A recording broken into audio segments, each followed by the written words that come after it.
how to fix iPhone alarm not working. Hey everyone, welcome back to the channel. If you are new here, don't forget to hit the subscribe button and turn on the notification bell to not miss any updates. So today I'm going to show you three quick ways to fix your iPhone alarm.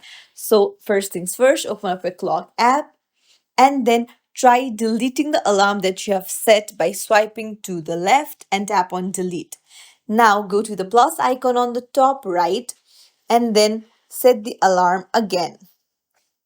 Now you need to make sure to put it on repeat. If you want to repeat it, you can change the label and put the sound that you want to, and you can even toggle on and off the snooze option and hit save.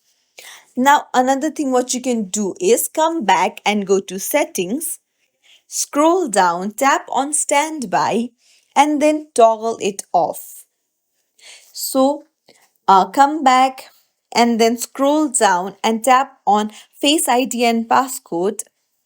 Put in your current passcode and then scroll down and toggle off require attention for Face ID. So turn it off, and if you change these three features, I'm sure your alarm will start working.